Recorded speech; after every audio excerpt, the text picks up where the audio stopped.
या न्यूज बुलेटिनचे सहप्रायोजक आहेत गोकुळ. कोडोलीच्या सर्वांगीण आणि अधिकाधिक विकासासाठी जनसुराज्य शक्ती पक्ष पुरस्कृत विकास आघाडीला विक्रमी मतांनी विजयी करण्याचे आवाहन पन्हाळा शाहूवाडी विधानसभा मतदारसंघाचे आमदार डॉक्टर विनय कोरे यांनी केले आहे. कोडोली जिल्हा परिषद मतदारसंघाचे अधिकृत उमेदवार गोकुळचे संचालक अमरसिंह पाटील, पन्हाळा पंचायत समिती पूर्वचे उमेदवार रणजितसिंह शिंदे व पश्चिमचे उमेदवार मोहन चोपडे यांच्या प्रचारार्थ कोडोली हाऊसिंग सोसायटी सभागृहात आयोजित जनसुराज्य शक्ती पक्ष पुरस्कृत विकास आघाडीच्या प्रचार मेळाव्यात ते बोलत होते.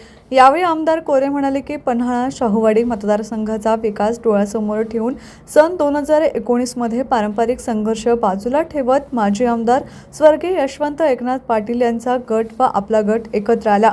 त्यावेळी झालेल्या तडजोडीनुसार दिलेला शब्द पाळणे ही राजकीय व नैतिक जबाबदारी आहे.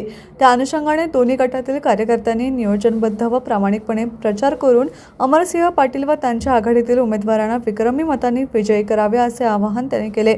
यावेळी अमरसिंह पाटील यांनी गावागावात भांडण तंटे टाळून भागाचा विकास व्हावा या उद्देशाने आपण एकत्र आलो असून ज्याप्रमाणे कोरे साहेबांना विधानसभेत विक्रमी मतांनी विजयी केले त्याचप्रमाणे मला व माझ्या आघाडीतील उमेदवारांना मोठ्या मताधिक्याने विजयी करावे असे सांगितले.